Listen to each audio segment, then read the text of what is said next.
Muy buenas tardes, muy buenos días o buenas noches. Bienvenido a nuestra audiencia y gracias por permitirnos entrar en la comodidad de sus hogares o si tienen o si nos están viendo en un teléfono celular o donde quiera que nos vean. Le agradecemos al Señor por darnos esta oportunidad. Ahora tenemos un tema muy importante que quisiéramos, en cierta manera estamos redondeando un temario que estamos desarrollando desde ya varias semanas, 2 semanas, donde queremos presentar o estamos presentando quién es el Dios del Antiguo Testamento. Mi nombre, como ustedes lo pueden ver, mi nombre es Juan Eli Hernández y estamos trabajando en el Ministerio Misión Adventista Armoed en comunión y en apoyo mutuo con Olam 7, al igual estamos ahorita publicando en nuestro canal, que ya lo podemos hacer nuestro, el canal Grace TV. Bienvenidos una vez más, así es que vamos a, antes que nada, ir de lleno al tema. Nuestro tema se llama Cristo, el Hijo de Dios, el Dios que se encubre. ¿Qué estamos diciendo? Que Cristo es el mismo Dios del Antiguo Testamento, pero así como en el Antiguo Testamento Él se encubrió, también ahora cuando vino como hombre, Él se encubrió. Los hombres no podían distinguir quién realmente era Él. Vamos a ver algunas cosas en las cuales necesitamos meditar. Para comenzar, vamos a tener una palabra de oración, a invocar la presencia de nuestro Dios, para que sea Él el que nos enseñe y guíe a toda verdad. Vamos a orar. Amado Padre que estás en los cielos, en este momento invocamos tu presencia y queremos rogarte tu perdón. No hay dignidad en nosotros, Señor, pero anhelamos ardientemente hacer tu voluntad y hacer las cosas que sean agradables delante de ti. De una forma especial queremos, Señor, presentar tu palabra. No queremos hablar nuestras propias palabras y para ello necesitamos, Señor, de que tú nos dirijas nuestra mente, que guíes nuestra mente, que tú nos muevas para presentar lo que realmente tú necesitas que tu pueblo conozca. Bendice a tu iglesia donde quiera que esté, Señor, y ayúdanos para que aquellos que necesitas todavía llamar, Señor, que nosotros podamos ser esos siervos, esos discípulos que estamos en tus manos para poder compartir la luz, la verdad, que nos ayudará a todos, Señor, a estar firmes hasta el día final. Bendice a tu iglesia donde quiera que se encuentre. Danos, Señor, la salud física que necesitamos. Haz un milagro en nuestras vidas. Danos la sanidad. Rogamos también que si hay de alguna manera, Señor, nuestra mente no está apta y en la condición que debería de estar, Señor, para exaltarte y alabarte, engrandecerte a ti y darte la honra, la gloria que tú mereces, rogamos que hagas también un milagro en nuestra mente, que transforme nuestras células, nuestras neuronas cerebrales para poder comprender, Señor, tu verdad. Que nuestro sistema nervioso se comunique, Señor, con tu espíritu, nuestro espíritu con tu espíritu, para que sea tu espíritu el que señoree en nosotros para gloria tuya. Guíanos pues a toda verdad y ahora al presentar este tema, Señor, ayúdanos, danos el entendimiento necesario para comprender la magnitud y la solemnidad de lo que ahora vamos a compartir. En Jesús te lo pedimos y agradecemos todo. Amén.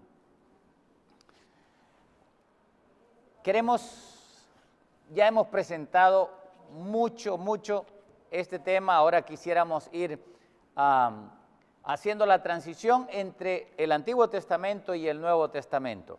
Hay un versículo en el Antiguo Testamento, en el libro de Isaías, capítulo 45, versículo 15, donde Isaías pudo entender de que y a él se le reveló en una forma especial. Al profeta Isaías se le reveló claramente que el mismo Dios que estaba hablando y que se le apareció, ¿no?, en toda su majestad, que ese mismo Dios que se comunicaba con Isaías y se comunicó con todos los patriarcas, era el mismo Dios que iba a estar en el tiempo final, cuando Él como el Mesías fuese manifestado, cuando Él viniera para redimir al pueblo de Israel, conforme a la promesa que Dios le hizo a Adán. Y miren lo que dice el versículo 15. Dice ahí el versículo, verdaderamente Isaías logró entender que verdaderamente, dice, tú eres Dios que te encubres, Dios de Israel que salvas. Ahora, cuando dice, tú eres Dios, Dios que te encubres, lo que está diciendo aquí es de que para poder entender a Dios, es necesario un estudio minucioso de la palabra de Dios. Por un lado, pero por el otro lado, Dios anhela revelarse a nosotros. El profeta Daniel dijo algo que es bien importante, y miren lo que dice acerca de ese Dios. En el libro de Daniel, capítulo 2, versículo 22, y en el contexto en que esta declaración está dada, se hace más solemne todavía y más importante para nosotros. La historia la conocemos. Dios le dio un sueño a Nabucodonosor. Nabucodonosor pensaba que su reino, su imperio babilónico, iba a ser eterno.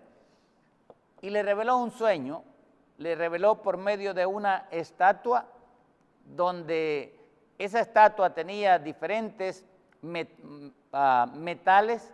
La cabeza era de oro, el pecho era de plata, el vientre era de bronce, los pies eran de hierro y las piernas eran de hierro y los pies eran de barro con hierro mezclado. Esa profecía Dios le muestra, y sabemos ahora, ¿no?, el significado de eso, pero en aquel entonces, cuando Dios le da ese sueño a Nabucodonosor no entendió qué le estaba revelando Dios. Y él sabía que necesitaba entender lo que Dios le estaba mostrando, por lo cual reunió a todos los sátrapas, los adivinos, los astrólogos, los hechiceros, inclusive todo tipo de gente que él tenía para predecir el futuro, todo tipo de profetas, caldeos y todo, y ninguno pudo ni siquiera saber cuál era el sueño, mucho menos darle la interpretación.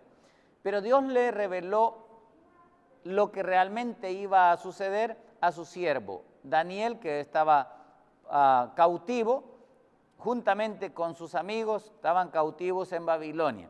Ahora, en ese contexto de que Dios es el único que conoce y que revela las cosas, ahora declara esto Daniel después de que Dios le muestra a Daniel el sueño. Miren lo que dice Daniel. Vamos a comenzar desde el versículo 19 para poder entender esto mejor. Dice el 19. Entonces, dice, el secreto o el misterio le fue revelado a Daniel en visión durante la noche. Dios le da otro sueño también, una visión a Daniel para mostrarle el sueño de Nabucodonosor. Por lo cual, dice, cuando a Daniel se le dio esa revelación, esa visión, por lo cual Daniel bendijo al Dios del cielo. Lo bendice. Ahora, y miren lo que dice ahí, versículo 20. Y Daniel habló y dijo, sea bendito el nombre de Dios de siglos en siglos, porque suyos son el poder y la sabiduría. Ahora observen que aquí habla de dos cosas. Suyos son el poder y la sabiduría. Por cierto, estas dos cosas son dos palabras que se le aplican a Cristo también. Cristo es la sabiduría de acuerdo a Proverbios capítulo 8, ya vimos eso. Pero miren lo que dice el versículo 21. Él dice, hablando del Dios que se le apareció o que le reveló esto a Daniel, Él muda los tiempos. Y ahí cuando dice muda los tiempos se refiere, Él muda los años. Él cambia de un año a otro. Él es el que hace que haya ese cambio en la naturaleza. Pero también, además de que cambia los años, dice también cambia las edades. Y cuando habla las edades, significa periodos especialmente de culto.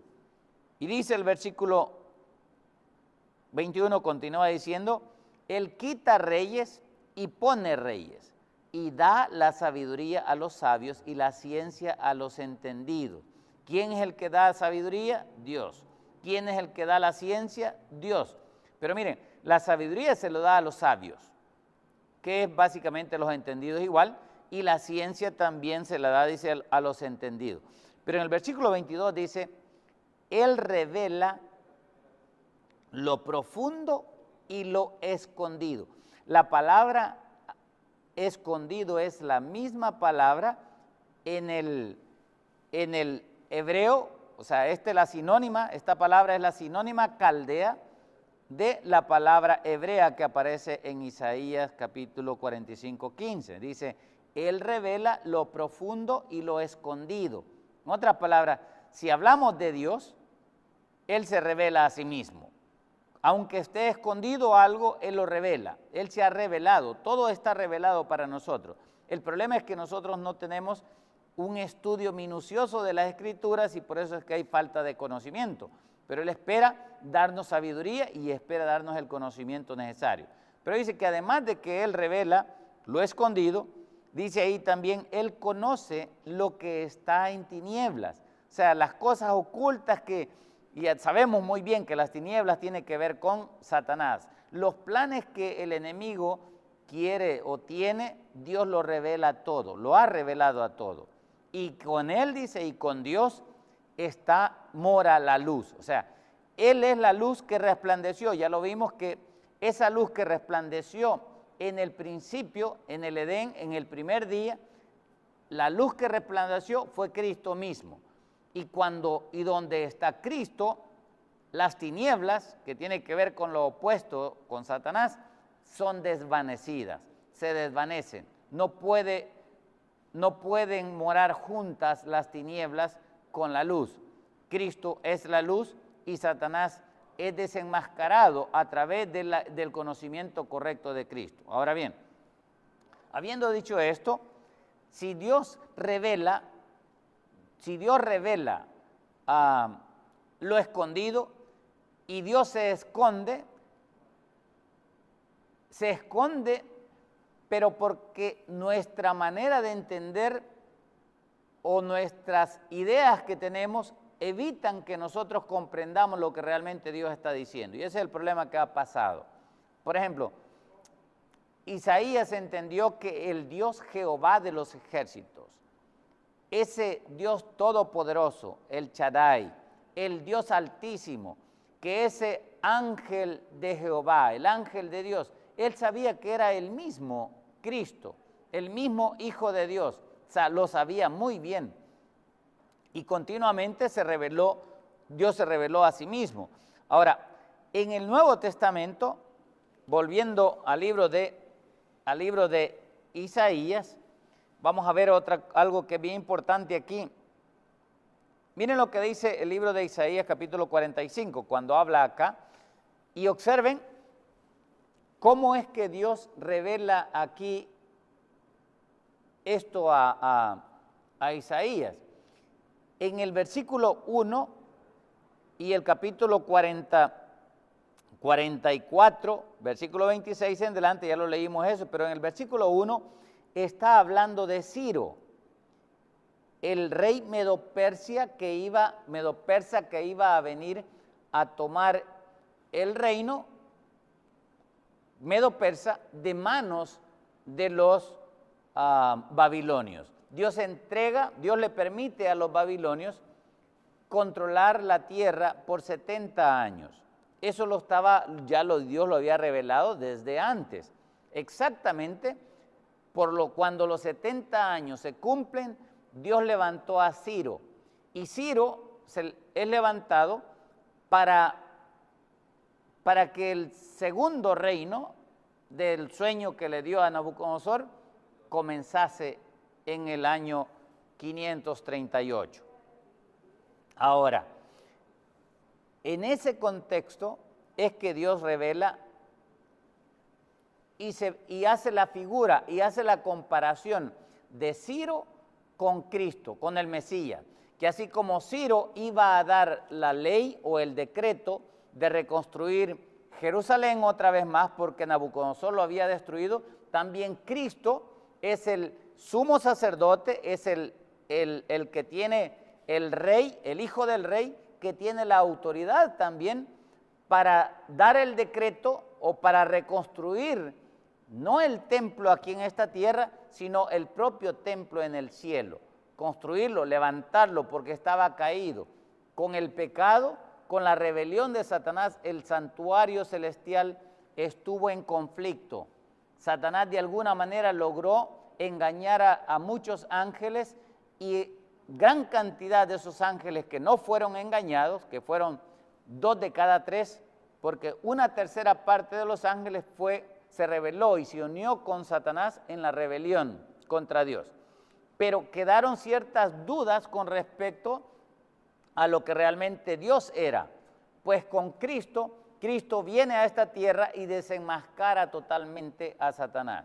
De tal manera que cuando Cristo muere, cuando el Hijo de Dios muere, inocentemente, viviendo una vida perfecta aquí en la tierra, el engaño que Satanás transmitió e implantó en el cielo, todo ese engaño cayó abajo. Por eso es que en el libro de Apocalipsis, en el capítulo 12, enseña de que cuando Cristo asciende al cielo, cuando el Hijo varón asciende al cielo, hubo gozo en el cielo. Vamos al capítulo 12, miren lo que dice el versículo 6, el 5 del capítulo 12 de Apocalipsis. Dice así: y ella, la iglesia, el pueblo de Dios, dio a luz un hijo varón que regirá, dice, con vara de hierro a todas las naciones. Y este es el Hijo, Cristo.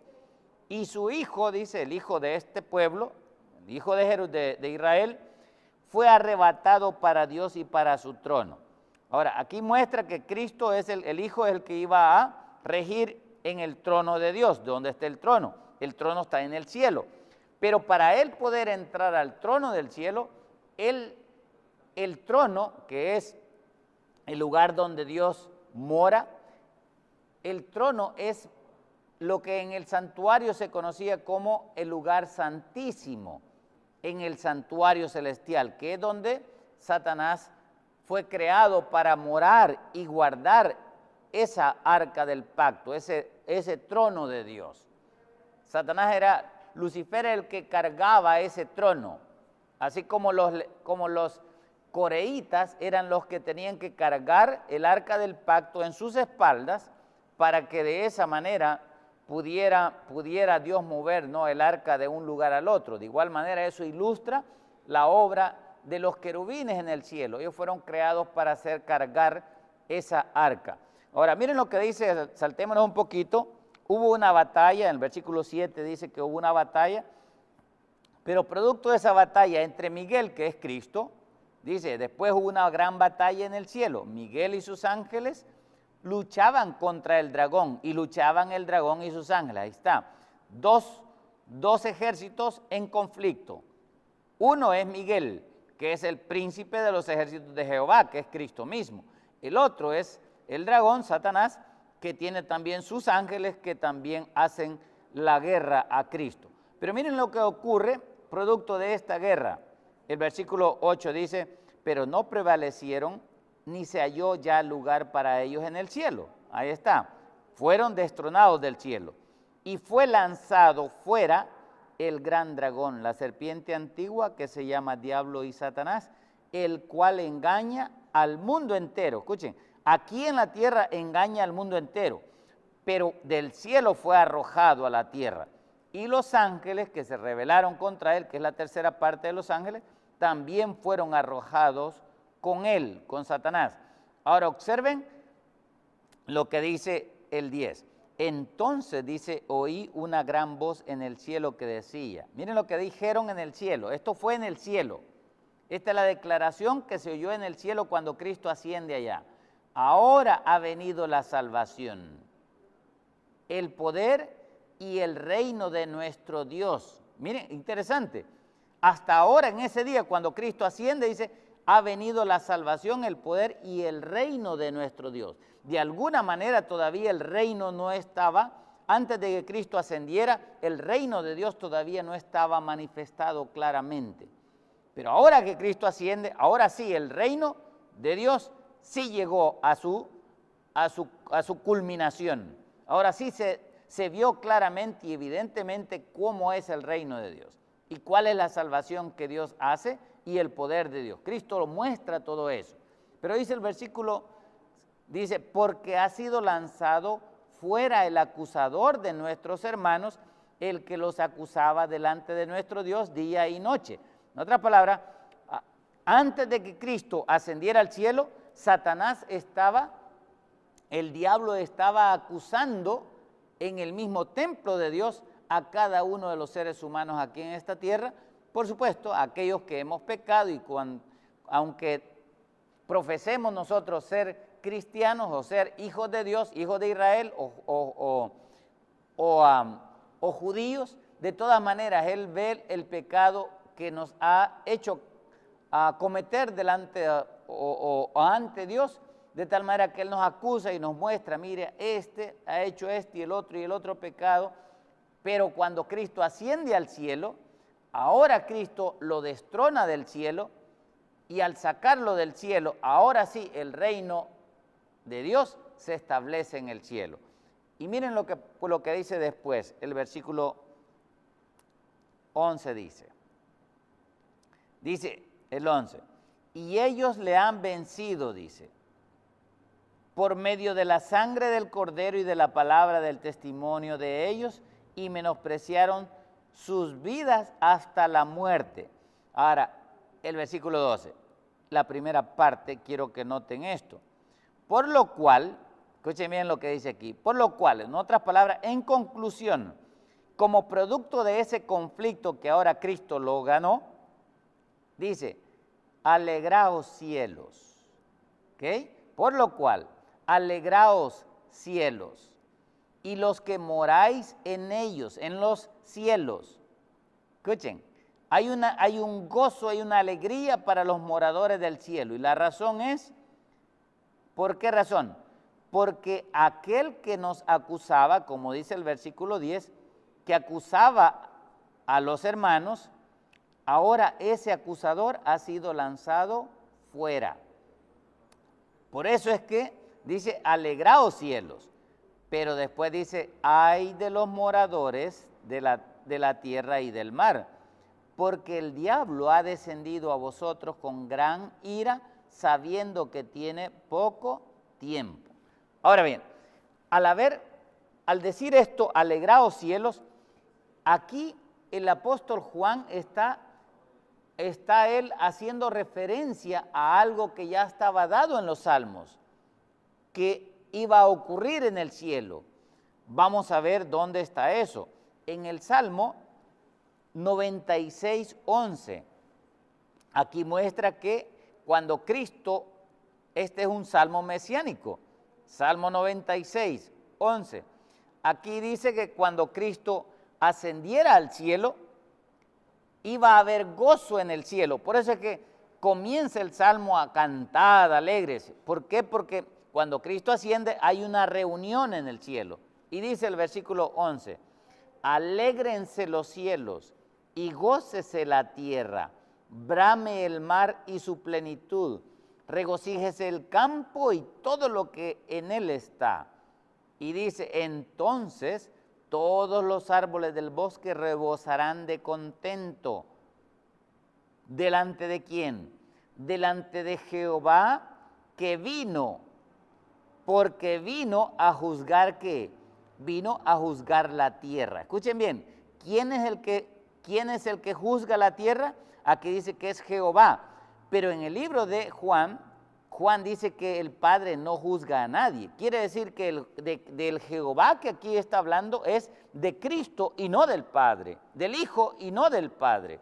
Porque claramente lo dice el versículo 13, termina diciendo, delante de Jehová que vino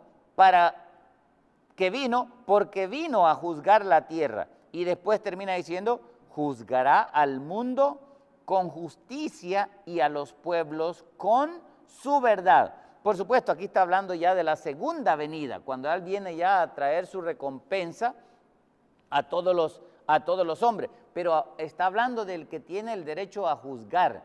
Y el único que juzga es Cristo, el Hijo de Dios. No juzga el Padre, por lo cual este Jehová que viene acá no es el Padre, sino es Cristo mismo. La evidencia vamos a verla en el libro de Juan capítulo 5. donde muestra que el Padre a nadie juzga, sino que todo el juicio lo ha dado al Hijo. San Juan capítulo 5, vamos a leer en el versículo 22. 22, ¿lo tenemos?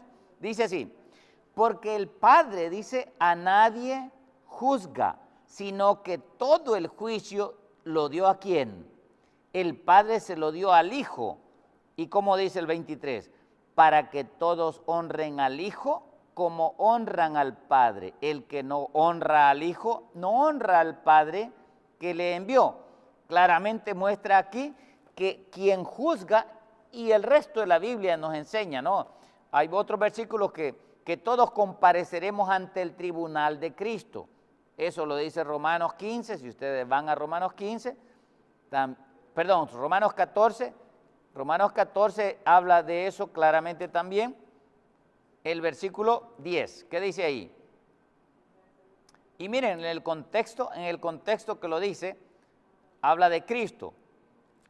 Y dice, pero tú, mire, pongamos el 9 primero, para que veamos que habla aquí de Cristo. Dice el 9, porque Cristo para esto murió y resucitó y volvió a vivir para ser Señor así de los muertos como de los que viven. Está hablando de Cristo. Y ahora dice el 10, pero tú, ¿por qué juzgas a tu hermano? O tú también, ¿por qué menosprecias a tu hermano? ¿Y cómo termina? Porque todos compareceremos ante el tribunal ¿de quién? De Cristo. Y dice el versículo 11, porque vivo, porque escrito está, vivo yo, dice el Señor, que ante mí se doblará toda rodilla y toda lengua confesará a Dios. ¿Y de quién está hablando aquí? De Cristo. Igual como en el libro de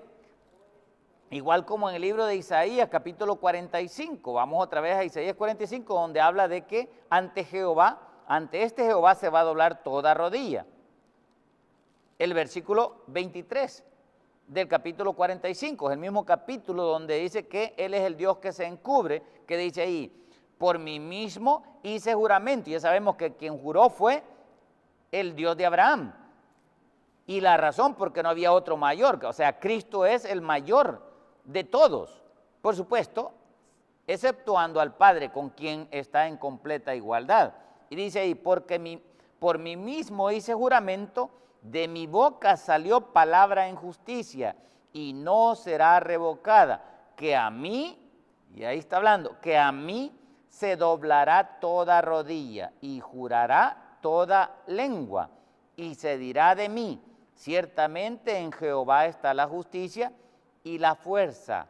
A él vendrán todos los que contra él se enardecen. ¿Y serán qué? Y serán avergonzados. Y termina diciendo, en Jehová será justificada, por supuesto, la descendencia justificada, y en Jehová se gloriará toda la descendencia de Israel. Y esos somos judíos y gentiles. Entonces, claramente aquí nos muestra que el Dios que se encubre en el Antiguo Testamento es el mismo Cristo del Nuevo Testamento. Y estos son ya muchos versículos adicionales que ya estamos viendo. Ahora vamos a ver otro pasaje para que veamos que el mismo Dios que se encubre en el Antiguo Testamento también se encubre en el Nuevo Testamento. ¿Por qué? Porque Cristo no puede gloriarse a sí mismo. El Padre lo tiene que gloriar a Él, porque lo contrario sería egoísta y se exaltaría a sí mismo, y eso sería pecado para con Dios, porque todo aquel que se exalta a sí mismo comete pecado. De igual, por esa razón es que Cristo jamás se exaltó a sí mismo, siempre le dio la gloria al Padre, a pesar de que el mismo Dios del Antiguo Testamento era Él, como ya lo vimos, pero como el Padre merece ser reconocido, Cristo desde el principio, desde el tiempo de Adán, Cristo buscó honrar y exaltar y engrandecer a Dios nuestro Padre. Vamos ahora a un pasaje en el libro mismo de Juan. Ahora vamos a leer el capítulo 10. Y hay mucho que podemos hablar, pero este es el último tema que vamos a dar de esta secuencia. Y después vamos a mostrar cómo los apóstoles también claramente revelan que Cristo es el verdadero Dios, todopoderoso. Y así le llaman también los apóstoles, que Él es el Dios poderoso, Él es el Rey de gloria, ese es el Dios de Abraham, el que juró por sí mismo y muchas otras cosas más. Comenzando, tuvieron aquí, esto ocurre justamente en el último día, parte de este sermón del capítulo 10 ocurre en el último día de la fiesta de los tabernáculos.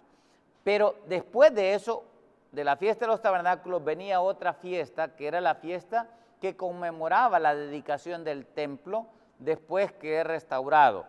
En esa dedicación del templo, Jesús subió al templo, como en otra fiesta. Y miren lo que pasa. Versículo 22. Dice, capítulo 10 de Juan. Celebrábase en Jerusalén la fiesta de la dedicación. Y era invierno. Miren, esta fiesta de dedicación era alrededor de lo que en nuestro tiempo es conocido como los primeros días de diciembre. En ese tiempo era la fiesta de la dedicación.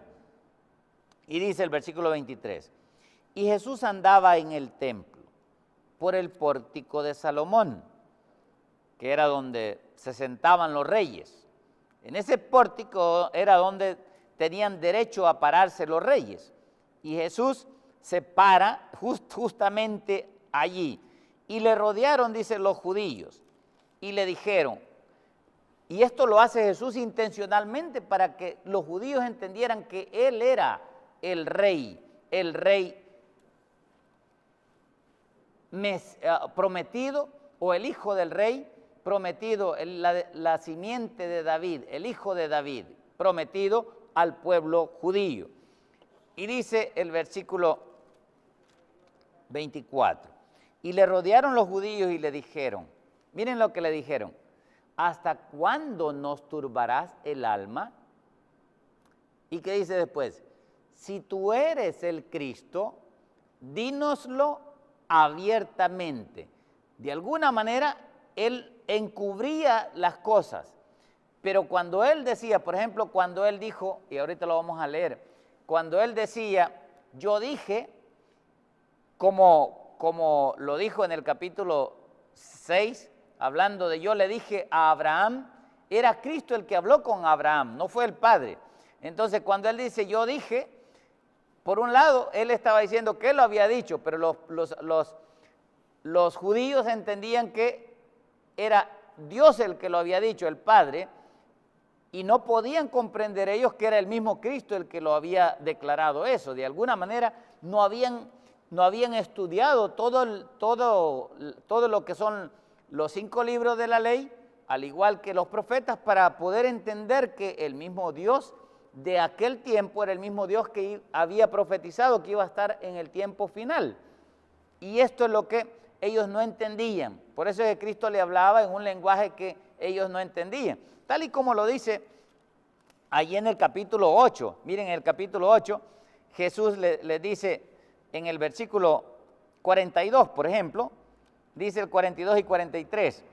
Dice, Jesús entonces les dijo, si vuestro Padre fuese Dios, ciertamente me amaríais, porque yo de Dios he salido y he venido, pues no he venido de mí mismo, sino que Él me envió. Ahora, miren lo que dice el 43. Jesús les dice, ¿por qué no entendéis mi lenguaje? ¿Por qué no podéis escuchar mi palabra? Y la palabra de Cristo, la que Él les estaba hablando en ese momento, era la misma palabra que Él mismo había dado en el Antiguo Testamento también. Y por esa razón les decía Él, ¿por qué no pueden ustedes entender lo que yo les hablo? Estaban ciegos, no miraban, a pesar de que tenían toda la revelación claramente dada en el Antiguo Testamento. No lo miraban, que el mismo Dios que iba a estar con aquellos, iba a estar también con los del periodo final, tal y como lo dice Isaías 41, voy a ver ese versículo, en el 41, versículo 4. Ya Dios lo había dicho claramente. Miren lo que había dicho él. ¿Quién hizo y realizó esto? Está hablando Jehová. ¿Quién? ¿Quién llama las generaciones desde el principio? Y termina diciendo, yo Jehová. ¿Y qué dice después? Yo el primero y yo mismo estaré también con quienes, con los postreros. O sea, el mismo Cristo que estuvo con todo el pueblo de Israel es el mismo Cristo que está ahora con nosotros como cristianos también en el tiempo final. Pero la gran mayoría no lo miran todavía hoy. No lo pueden distinguir y es triste porque hay muchos que están en tremendos debates y discusiones por no entender esto. Hay algunos que dicen que Cristo no es Dios, cuando claramente enseña el Antiguo y el Nuevo Testamento que el mismo Dios que habló con ellos era el mismo Dios que iba a estar en el tiempo final y que ese Dios es Cristo mismo, el Mesías. Claramente lo revela la palabra, pero muchos no quieren creer. Es más, voy a decirlo abiertamente. Por ejemplo, para los que se llaman testigos de Jehová o se hacen llamar testigos de Jehová, ellos dicen que Cristo es un Dios menor, un Dios creado, cuando es el mismo creador. Pero ellos aluden al Antiguo Testamento como que el Padre es el que se revela en el Antiguo Testamento, pero ignoran que el mismo Dios del Antiguo Testamento es el mismo Cristo, el mismo Jehová del Antiguo es el mismo Cristo del Nuevo. Pero así es el hombre. De igual manera, hay algo otros que dicen, Cristo es el único, el Padre no existe, es un solo Dios, es un solo ser que se ha manifestado de tres maneras diferentes.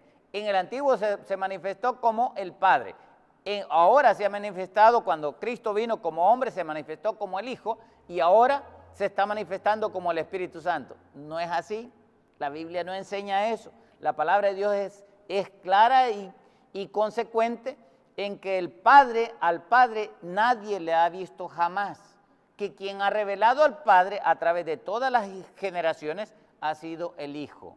Él es el que le ha dado a conocer, Él es el que le revela, pero quien conoce al Hijo es igual como que esté conociendo al Padre, porque los dos son exactamente iguales. Y eso es lo que dice, volviendo ahora al capítulo 10 de San Juan, vamos a ver la conversación que tiene Cristo ahora acá. Y dice el versículo, estábamos del 24, y dice, 24, ¿hasta cuándo? Y le rodearon, dice, los judíos, y le dijeron, ¿hasta cuándo nos turbarás el alma? Miren, estaban turbados, estaban angustiados los pobres judíos, no entendían estas cosas, y todavía no entienden mucho. Y dice después, le hacen la pregunta a Cristo, si tú eres, le dicen ellos, si tú eres el Cristo, dínoslo abiertamente. Y miren cómo se lo dijo Jesús otra vez, pero ni así no entendieron. Por supuesto, porque ellos esperaban a un Dios que se iba a exaltar a sí mismo y que los iba a exaltar a ellos. Y como Cristo no podía exaltarse a sí mismo, entonces no entendían el lenguaje de Cristo. Versículo 25, Jesús le respondió, os lo he dicho, ya se lo dije, y ustedes no quieren creer. Él ya les había dicho que él era el yo soy, que se le apareció a Abraham, y que habló con Abraham, el amigo de Abraham era el yo soy, el mismo Cristo, el Yahweh. No lo creían, y muchos no lo creen ahora también. Probablemente los que están viendo todos estos temas, a lo mejor no lo van a creer. Tiene todo el derecho cada quien a creer lo que quiera creer. Pero la palabra es consecuente, y si uno la estudia de principio a fin, no hay contradicción, no hay donde errar. Dios ha revelado todo. Versículo 24, seguimos leyendo, y dice así, os lo he dicho, dijo Cristo, y no creéis. Y ahora le dice, y las obras que yo hago en nombre de mi Padre, ellas también dan testimonio de mí. Ahora, ¿por qué razón dice dan testimonio de mí? Porque todo lo que Dios profetizó en la ley, en los salmos y en los profetas, era simplemente lo que Cristo estaba cumpliendo en las obras que Él hacía. El Antiguo Testamento decía que Jehová camina sobre las aguas. Jesús caminó sobre las aguas. El Antiguo Testamento hablaba que Él controla y maneja los vientos.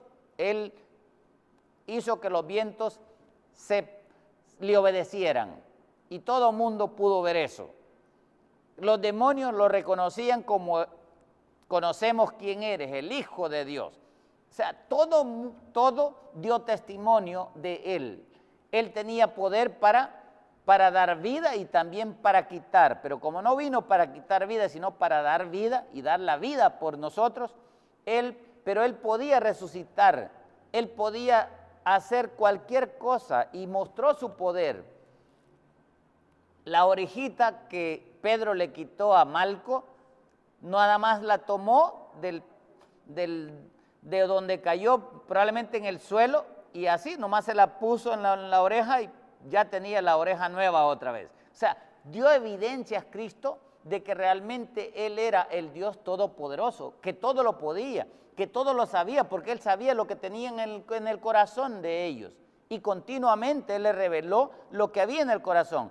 Ningún hombre puede hacer o conocer lo que otro tiene en la mente, solamente Dios.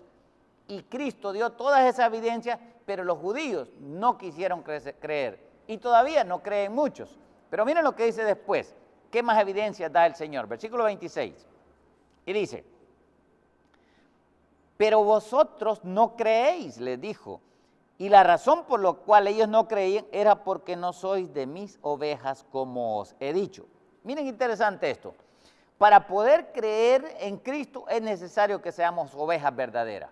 Punto, así de sencillo. Si nosotros no tenemos la disposición a ser ovejas verdaderas, no vamos a entender nunca las cosas más sencillas que Cristo nos muestra, porque vamos a estar enceguecidos por el espíritu del maligno. Y dice el versículo 27, mis ovejas, dice, oyen mi voz, y yo las conozco y me siguen. Escuchen bien. O sea, cualquiera de los que ahorita está escuchando esto, y si usted, mi hermano, es una verdadera oveja, usted va a entender estas cosas bien claramente. Pero si usted no es una oveja, sino que es una cabra o un cabrito, por supuesto esto no lo va a entender, porque es contrario a lo que usted tiene en la mente, igual como le pasó a los judíos. Aunque Cristo lo dice claramente, usted va a aferrarse a la idea que tiene en su cabeza. No va a entender que el mismo Cristo es el mismo Dios del Antiguo Testamento. Ahora miren lo que dice después. Pero Cristo conoce a las ovejas de Él y Él conoce a y las ovejas de Él también lo conocen a Él. Versículo 28. Y dice, y yo, dice, les doy vida eterna. Miren quién es el que da vida eterna.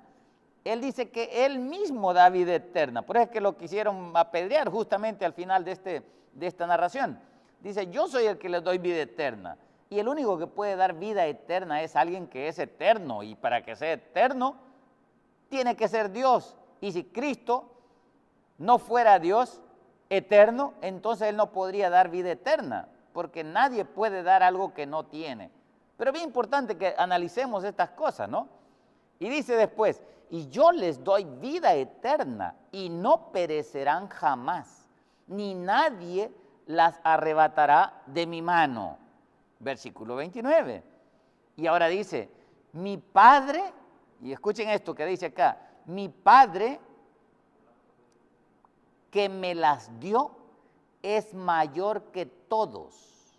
Por supuesto, mayor que todos, exceptuando a Cristo, porque con Cristo son iguales, es mayor que todo. Pero como el Hijo de Dios es igual al Padre, pero como hijo del hombre, como hijo nacido en esta tierra, ahí sí el Padre es mayor que Cristo, como hombre, pero como Dios no es mayor, es igual. Por eso es que después dice, mi Padre y yo uno somos, iguales somos. Versículo 29, mi Padre, dice, que me las dio es mayor que todos, y nadie las puede arrebatar de la mano de mi Padre. O sea, si nosotros estamos en las manos del Padre, nadie nos puede arrebatar a nosotros. Qué bonita promesa, ¿no? Nadie nos puede arrebatar. Y dice después, versículo 30, yo y el Padre, ¿qué dice ahí? yo y el Padre uno somos. Ahora, cuando dice aquí, yo y el Padre uno somos, miren la reacción de los judíos. Entendieron ellos bien claramente lo que Cristo estaba diciéndoles. Y ahora, ¿qué hacen ellos? Versículo 31. Entonces los judíos volvieron a tomar piedras para apedrearle. Y Jesús les pregunta, le responde y le dice, muchas buenas obras os he mostrado de mi Padre. ¿Por cuál de ellas me apedreáis? Miren, les hace la pregunta, díganme, respóndanme, ¿por qué me van a apedrear? Versículo 33, le responden los judíos, diciendo, por buena obra no te apedreamos, sino por la blasfemia, porque tú, siendo hombre, te haces Dios. Claramente entendieron los judíos que Cristo verdaderamente se estaba haciendo Dios, que Él estaba declarando que era Dios. Por supuesto, nadie ignora eso. Ya estaba profetizado en el Antiguo Testamento que el mismo Dios Jehová iba a venir aquí a esta tierra, que Él es el que iba a tomar un cuerpo humano. Y dice después, versículo 34, Jesús le respondió entonces, y miren lo que dice acá, Jesús habla bien claramente, dice, Jesús le respondió, ¿no está escrito en vuestra ley? Yo dije, dioses sois. Ahora, cuando aquí dice, no está escrito en vuestra ley, observen algo, hermanos, porque aquí hay otro engaño terrible y grande en la cristiandad.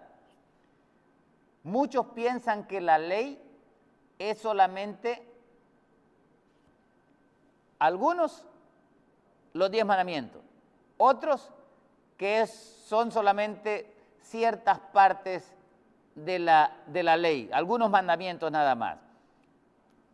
La mayoría dice que son nada más 8 mandamientos ahora ya, que están vigentes. Otros dicen que son 9, pero otros decimos que son 10, pero hasta ahí nos quedamos. Lo demás no es ley para nosotros, eso ya no es para el cristiano. Pero observen que Cristo le habla que la ley es también los salmos, porque esto que declara Cristo, y aquí dice él mismo, dice, yo dije, él fue el que dijo eso. Lo único que lo escribe en aquel entonces, yo dije, y lo repite él otra vez, y los judíos no entendieron todavía, porque el mismo que estaba hablando fue el que lo habló en el tiempo antiguo por medio de David. Vamos al pasaje ese donde él dijo, vosotros dioses sois, y está en Salmos 82, versículo 6. Ahora, hay que entender esto, ¿por qué Cristo dijo eso? Salmos 82, 6. Miren lo que dice aquí. Yo dije, ¿ok? Cuando aquí dice yo dije, vosotros sois dioses y todos vosotros hijos del Altísimo, aquí se estaba refiriéndose Dios a la ley. También que ya había sido dado este decreto, él lo dijo de los jueces. Los jueces estaban para juzgar en lugar de Dios. Y por esa razón es que él dijo, por medio de Moisés, el mismo Dios, el mismo Cristo es el que dice, yo les dije a ustedes, vosotros dioses sois. ¿Por qué? Porque al juzgar al pueblo, estaban tomando un lugar que le pertenecía solamente a Dios, el de ser juez. Pero ese Dios que es juez es Cristo mismo, mostrando que de mil maneras, ¿no? De diferentes maneras, mostrando que Cristo es el juez, Cristo es Dios, Cristo es el que tiene la autoridad y el señorío, ¿no? Para juzgar y todo lo demás. Ahora, cuando aquí dice, yo dije, vosotros dioses sois, entendamos, no lo está diciendo a todo el pueblo de Israel. Esto se lo dijo Dios solamente a los jueces de Israel, porque los jueces eran los que tenían que asegurarse de que cumplían con los estatutos y con los juicios decretados ya por Dios, los cuales están en toda la ley. Entonces, al ellos decretar ya lo que Dios decía, estaban haciendo el papel como que si fuesen Dios. Y en ese sentido es que ellos eran dioses. ¿Por qué? Porque estaban haciendo cumplir el propósito de Dios, la voluntad de Dios, el decreto de Dios, el juicio de Dios. De igual manera Cristo es el juez y Él va a hacer que se cumpla igual el mismo juicio que Él mismo había dado por medio de Moisés. Él hará que se cumpla otra vez más también.